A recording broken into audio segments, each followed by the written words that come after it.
This week, I think it's particularly difficult to ascertain the scumbags, but we will do our very best. A perfect segment, Scumbag of the Week. Barb, let's start with you. I have a personal Shabbat invitation that I would like to send out to... Is the Shabbat? I know. I'm the rehabber. Yes, cause, sweetheart. I'm still giving hope for that. Dave Chappelle. You were my hero for so many years. You're one of the reasons why I had the courage to write a show that I've performed in 6 countries about cancel culture and the dangers of cancel culture.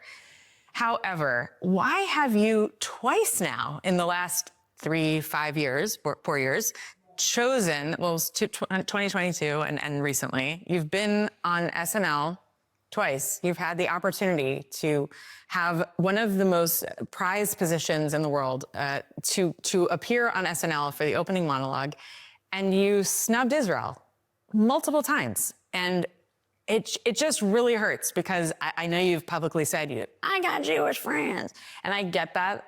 And I know Lauren likes you, but Lauren, under your watch, you've had this amazing comedian on your show who has snubbed Israel for supposedly displacing people, which we gotta sit down on Shabbos and have a nice long chat about what it means to be displaced and what the history of that looks like. And then also, making fun of the word Shabbat, like saying Shana Nana, and it's just, I don't understand. And Lauren, I still would love to audition for SNL, even though I know you guys have dress rehearsal on Shabbat. I would find a way because I love to do impressions.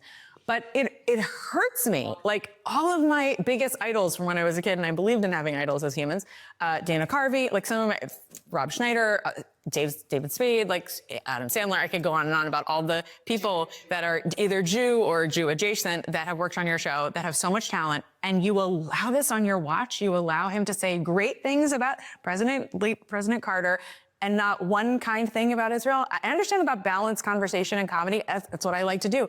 Let's have Shabbos together. Let's talk about this because this really makes the whole thing very scumbaggery. It's the least of what he's done. He's had live comedy shows where Jewish people have felt so uncomfortable because of what he says about us and Israel that they've had to walk out. I had friends at that show. Real anti-Semitism. He converted to Islam. It doesn't mean anything. We all know some very moderate, loving Muslims. But unfortunately, he's not taken that side of it. He's taken the very, extremist, hating side of it. And on the other side of that, there's a wonderful Jewish comedian, Israeli comedian, Yochai Spander, who's having his, I would love it. Yalla, come on.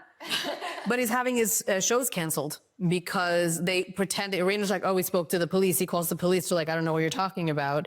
So he goes, I wonder why they're, okay, his accent's not that bad, but he goes, I wonder why they're actually canceling it. Ha, ha, ha.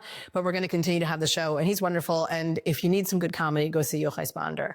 Michael Rappaport also has had obviously Michael Ross shows canceled. He's kind of a little bit outspoken, but still, balanced comedy. That's what comedy is always to be out there that doesn't bash Israel. Right. Yes, I mean, Jewish people have a sense of humor about themselves. That's, I think, what distinguishes us from many other people. Certainly what distinguishes us from the jihadis who have zero sense of humor. Zero sense of humor. But we do, but it's not that. It's the demonization. So good scumbag indeed. I've been meaning to have him as a scumbag for a while, so I'm glad you brought that to us. Come for Shabbos. Yeah, okay, good luck. Shoshana.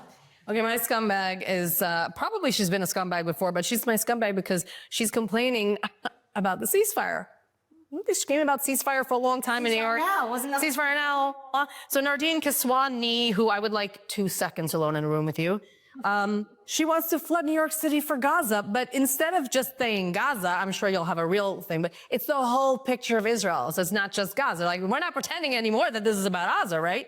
Ceasefire, cease genocide, cease the siege, cease the blockade, cease occupation, cease apartheid, cease funding Israel, cease settler colonialization, cease land theft, cease white supremacy, cease Zionism. She's flooding Manhattan with sewage? Because that would make it popular. I mean, but this is a flyer. This is after the ceasefire took effect. Yeah. Right. This is not about wanting to save people in Gaza. This is about wanting to finish Israel. So girl, just come out the closet. Let's have it out, you and me. I'm older than you, but I'll take you down because you are full of garbage. I would not mess with Shoshana Keats-Jaskell if I were you. She's great scumbag short. I needed that. Emily, And I just wanted to add to that what happened in the UK. There have been anti-Israel marches on campuses and in communities all over the world in response to the ceasefire, which is what they claimed they wanted. Yeah, they don't know what it is. In London, they were literally chanting. Thousands of people were chanting, "We don't want ceasefire." And then a few of the interviews I saw from the ground there in the UK, there was at least one of them who stated explicitly that he doesn't want a ceasefire. He wants Palestine to keep fighting until the end of Israel. Oh, no. I'm sure we can play a clip of this genius here, who of course had his face cover. Yeah. It would be very surface level of me to say that I support the ceasefire. I don't. I want Palestinians to keep on fighting, Paul says. But you don't want any more war? Oh, I do. Oh, you do? I want Palestine to keep fighting. Okay. I don't want them to stop where they are now. I want them to destroy Israel. So that's par for the course for this so-called Free Palestine movement. They're really Actually, they're finally just saying the truth. Like, yeah, let's get down to it. Yeah, at least they're not pretending to be anti-Zionist anymore. So my scumbag this week is the Red Cross, and they are not invited for Shabbat. No, they're not. You're still invited to my office. I want to work with you. I just want to add before Emily gives us her reason that they've been repeat scumbags on this program. Yes. Yeah. So in the last prisoner exchange, they were very heavily criticized because they basically acted as an Uber service, and they have continued that tradition of Uber service after doing nothing exactly for 15 months. They haven't given any proof of life of the hostages. They haven't had any contact with them. Despite the fact that they're working with Hamas in different ways, they haven't demanded anything. They haven't even transferred medical, drugs that are needed for some of these hostages. Doron was one of them. She required a daily medication. In 15 months, they didn't give her any of this. They never transferred it, despite multiple families going to the Red Cross and saying, please take the medication, do anything to get it to my child, my husband, my whatever. So all the conduct of the Red Cross is just disgraceful. It's inexcusable. You have one job. And if you can't do that, then get out of the game. I mean, it's ridiculous what's going on now. And I think one of the most iconic images of the hostage, release yesterday was the image of these mobs of Hamas and their supporters. Not all of these were, of course, Hamas. They were trying to display strength despite the fact that they really, for the most part, been decimated, but not enough. So we have a picture of a Hamas terrorist with a gun on top of the Red Cross vehicle with the Red Cross logo on the top, and there's an image of him standing right there. I think we can show it as well. This is everything. This is what's going on in Gaza. I think that should be their new logo. You know, let's just give a little bit of context about the Red Cross, and let's also mention that a week ago, Netanyahu met with them, and they actually admitted to him, we're doing nothing and we're not going to do anything. He was like, what? The Red Cross were the same people who went to Auschwitz and said, nothing to see here, nothing's going on.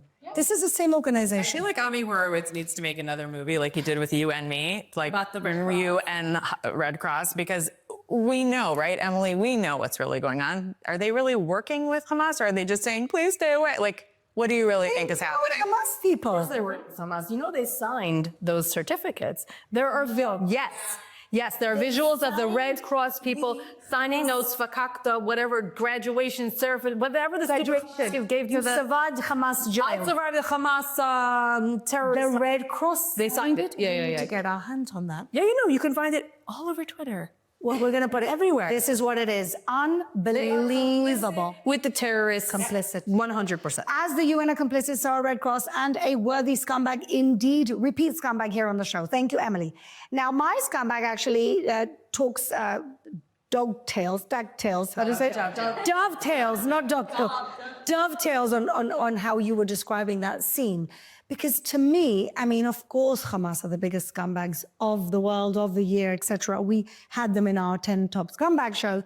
But who decided, and this is just the element of torture that they like to embellish, who decided that it was a good idea to take these 3 women and actually do the prisoner, the exchange, the hostage exchange to the Red Cross in a sea of terrorists, gunmen shooting up in the air?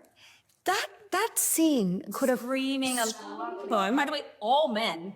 all met. You see one woman in the audience, in the crowd there, and you think to yourself, you know, on top of everything you've done, you couldn't have given these girls the dignity of a quiet handover. You had to bring them into that mob that by miracle, honestly, anything could have happened in that last moment. You saw a Hamas gunman actually taking other gunmen and pushing them back because any wayward bullet, At the mouth. yes, Yep.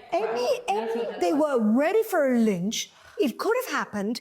That's what you do. So for me, those mobs, of course they are who we know they are, but those mobs at that moment with those three women who, like you said earlier, didn't know where they were going to. That to me is just honestly Watching that live, scumbag of it's another form of torture. They, course. in every element, in every aspect, they exploit every single way to torture Israelis, Jews, and all decent people around the world. And what's astonishing to me is that those people who are still calling for, you know, intifada and this and that, like, you can't say you didn't see this. Well, you cannot say you didn't see this. You can't say you didn't see this, and you can't say you're on the side of the masked terrorists. Whoever does, Well, now I have no problem with that. the innocent, unarmed women surrounded by a mob of monsters with guns, and you're standing with the monsters with the guns? Look in the mirror. This is ridiculous. But anyway, it'll eat you up in the end, as my father used to say to me. Alav shalom. Okay, so we finished with the scumbags, and this week has been particularly taxing on us. But let's finish in the positivity with heroes. And Shoshana, let's start with your hero. Well, I think we are all in theme tonight. We are doing it today, I should say, yeah. Doron is my Steinbrecher, who was released, one of the released hostages. You see their faces for over a year. You know that we know them. They're our family. And as we spoke about before, watching the news and watching like everyone's on the edge of their seats. Everyone's watching. I was supposed to go with a friend of mine for her birthday. So she goes, "Don't pick me up. I'm watching news. I can't go." I'm like, I know, me too. Okay, I'll see you later. And it was just, but she survived and came out. I cannot believe the way they came out. I just can't. Like, they didn't crumple, they didn't fall apart. And people use that to say, oh, obviously they're fine. No, they're strong. Exactly. And they're not giving in to those monsters who held them and who want to make their families feel the torture of not having them and thinking that they broke them. So even if they're broken inside, you won't know it. And they're not going to show it. And she is my heroine for not only enduring, but for walking out of there with her head held high among that mob of monsters and going and letting her family be full of joy, even if later it takes her time, and it will take her time. Yeah. It will take them all time. Lifetime. But she allowed them to have a moment of pure joy, and she's a heroine to me. And that just piggybacking on what you just said, I think that says volumes about our people also, and also just Israeli citizens in general, who are just so ready to be in unification over this. And it really unifies us. Like, we were all thinking, I believe a lot of us were thinking, how is she going to heal from this? And I'm so glad she's home. And now what? And how can I help? And how can I give money? And how can I give psychologists and whatever to this cause? Whereas the other side seems to be celebrating death and martyrdom and prisoners being exchanged so that they can again say 10-7 again, chas v'shalom, God forbid, and all. It's unbelievable. Are you paying attention? Are you looking at both sides as we do this exchange? It's not an exchange. It's not a deal. Blind with hatred. Emily. So my hero is Romy Gonen, who was also released in the hostage release yesterday, and I know her family. I've spoken with them for I don't remember when I first met them. Not long after October 7th, I've actually been to Romy's house in northern Israel in Kfar Vradim, spoken with her father, and I remember distinctly that her father was saying Eitan, who's a really, really sweet guy. All her family's amazing.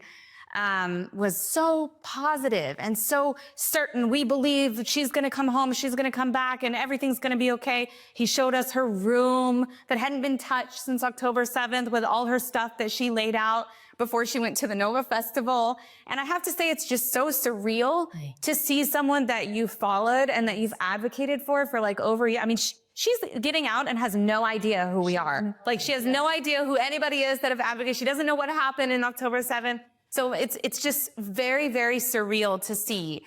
But to see that my fear, my immediate response, I didn't say this, of course, but my immediate response when I saw the positivity of his family was, oh, I mean, I hope he's right, but we don't know. We don't know what's going to happen. It seemed impossible. It seemed impossible. And I am so happy to say that I was wrong. And to say that they survived this horrific time despite all odds. And I'm just so unbelievably happy for the Gonen family and for you, Romy. And I can't wait to meet you. I'm sure many, many people feel the same. And it's hard to describe in words like how surreal it was to see this. And I think the moment that broke me when I was, now we're all crying. The moment that broke me when I was actually broadcasting and reporting this was when I saw the video being shared of Eitan Gonen, Romy's father, like jumping up and down with joy. And then crying, bursting into tears in a video. He hadn't even seen her yet. He just saw a video of her being transferred into the hands of the IDF. And the amount, I have goosebumps right now, the amount of emotion that you feel even watching that and knowing this family, it's difficult to put into words. And I'm beyond happy for them. I know it's a long road ahead. I know we still have to fight just as hard for every single hostage who is still there, and we will keep doing that. But right now, in this moment, for my hero, it's you, Romy. Well, to complete the trifecta of heroes, I pick Emily Damari. And it's really interesting what you said, Emily. I think we all feel like we know them. We all feel like it's our family. I met Emily's mother, Mandy, because she's British. So she did a lot of advocacy work in the UK because the UK decided to pass ceasefire resolutions in Parliament without including the release of a British dual citizen, Emily Damari. Mandy. I met Mandy and Simona Steinbacher, Doron's mum. They know each other because their kids were living in the same place. And we had coffee here in Jerusalem. And they were both just incredible women, very calm, very their heads straight. I couldn't believe how calm they was. I was, I felt more hysterical than they were. And so Mandy went around the UK and said, what are you doing for a British citizen? Anyway, but what I loved about Emily, first of all, she seems so strong. She lost 2 fingers she got them shot, and she comes out and she goes like that. So what a badass! First of all, they put it this morning. I saw it on Instagram, and I said that should be the finger to Hamas.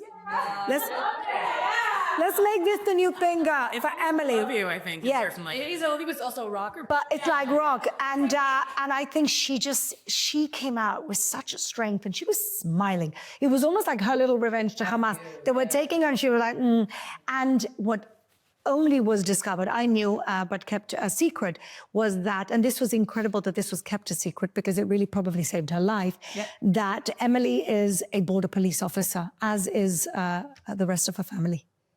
She comes from a family of border police officers. And so when I met her mother, she said, look, this was right at the beginning, I'm not campaigning too much because if they discover that, they're going to put her in the category of the soldiers and she may never get out. And that was her fear. And thank God that it was kept discreetly. And thank God she came out like the civilian woman that she was at the time. She was in her home. She wasn't in active duty. And what a strength. And what was really lovely was that Romy Gonen said to Emily's mother, you don't understand what your daughter's meant for me in the last 15 months. In other words, it's Emily's resilience, and you could see that in her face, that has kept them all going. And so Emily Damari, you're my hero, girl. You're my hero. So that's the trifecta of the hostages that were released yesterday, to our heart's content.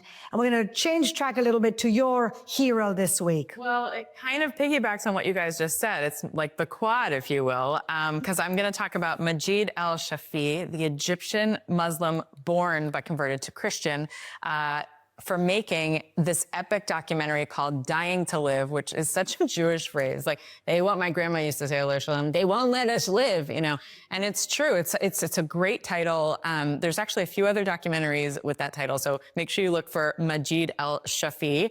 I was able to see this film this week, actually, because there's so many amazing, innovative things happening here in Israel. Come and check us out.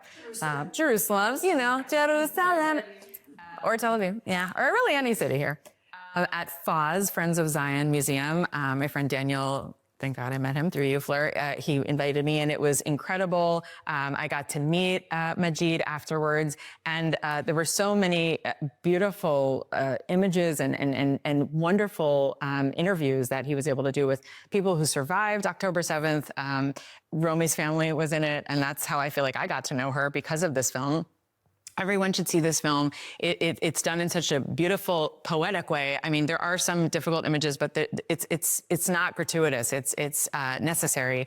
And I was nervous because there's certain films I can't watch horror films. I can't watch very sexual content. But I loved this movie for what it stands for, and for Majid, who escaped with his life for being tortured in Egypt, present-day Egypt, because he converted to Christianity and got taken by the wrong people. And I just want to show you a little sticker that I got just to honor T. Ferret, someone who was captured on October 7th and didn't make it out of the Nova Festival, unfortunately. I didn't know really her story until I saw this film either. Please watch this film. Bring it to every church, every synagogue, every mosque, everywhere in the world. Everyone should see it. It's great. It really identifies what the biggest problem is in the world, and it's done in such a beautiful way. So He's my hero. Is your hero. He is my hero. Worthy indeed. And even though we have a small celebration this week, we're still praying, like we do every single week, that we bring our hostages back as soon as possible. Next week, we'll have another 4 hostages, I believe, coming home, and they're going to be releasing them for a few weeks now. So bear with us. Our hearts are with them, and we pray every single day that all of them, each one of them, will come home to their families. Thank you for watching.